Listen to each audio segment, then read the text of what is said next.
ఎప్పుడు కూడా మనం చేస్తున్న ప్రేయర్స్ దేవుణ్ణి నమ్ముకుంటాం మనం.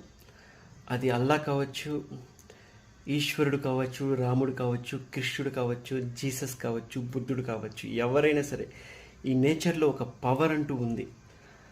ఈ నేచర్ని మనం వేడుకుంటాం. ప్రతిరోజు ప్రేయర్ చేస్తాం.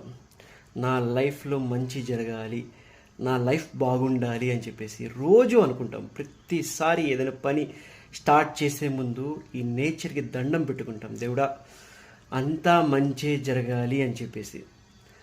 ఈ ప్రేయర్స్ని మనం అండర్ ఎస్టిమేట్ చేయకూడదు. నమ్మకంతో ఈ ప్రతి పని కూడా నమ్మకంతో స్టార్ట్ చేయాలి. నమ్మకం లేని పని మీరు స్టార్ట్ చేసినా కూడా వేస్టే.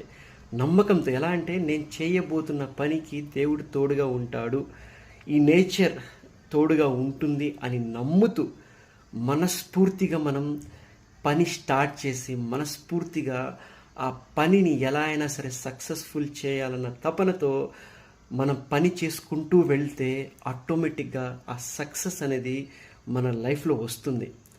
దేవుడు అనేవాడు ఉన్నాడు. అది ఏ రూపంలో ఉన్నాడో తెలియదు, కానీ మ్యాజిక్ అయితే ఈ ప్రపంచంలో ఒక మ్యాజిక్ ఉంది. ఆ నేచర్ వండర్స్ చేయగలదు, నేచర్ హీల్ చేయగలదు, ఏదైనా చేయగలదు. నేచర్కి ఆ పవర్ ఉంది, అది నమ్మాలి. నమ్మకపోతే ఏం చేయలేము. అది ఎవరి నమ్మకం వాళ్ళది. కానీ ఆ నమ్మకం అంటూ ఉండాలి. ఏదో ఒక మ్యాజిక్ మనల్ని నడిపిస్తుంది అని నమ్మాలి. అండ్ దేవుడు అనేవాడు మనకి ప్రాబ్లమ్స్ ఇస్తాడు. ప్రాబ్లమ్స్ ఇస్తున్నాడు అంటే దానికి సొల్యూషన్ కూడా ఉంటుంది. సొల్యూషన్ కూడా దేవుడే ఇస్తాడు అని నమ్మాలి. తాళం మనం కొనుక్కుంటాం, లాకే ఉంటుంది, కానీ తాళానికి కీ కూడా ఉంటుంది.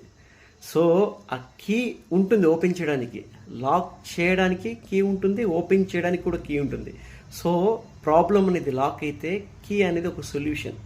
సో కీ ఉంది, లాక్ ఉంది, ప్రాబ్లం ఉంది, సొల్యూషన్ ఉంది. నమ్మండి. మన మనసు బ్రేక్ అయినా కూడా అతికించవచ్చు, హీల్ అవ్వచ్చు. కొంచెం టైం పడుతుంది, పేషెన్స్ కావాలి, సహనంతో ఉండాలి. అన్నీ మంచి జరుగుతాయి. నమ్మండి. ఈ నేచర్లో మ్యాజిక్స్ ఉన్నాయని నమ్మండి. ఇక్కడి నుంచి గట్టిగా కోరుకోండి. మీరు ఏది కావాలంటే అది దొరుకుతుంది. ఇక్కడ కోరుకోవాలి. ఇది అవ్వాలి దేవుడా అని చెప్పి మంచిగా కోరుకోండి. నేను ఒక మంచి పొజిషన్లో ఉండాలి అని కోరుకోండి. అంతా మీరు అనుకున్నట్టే జరుగుతుంది. అది wonders of magic of nature.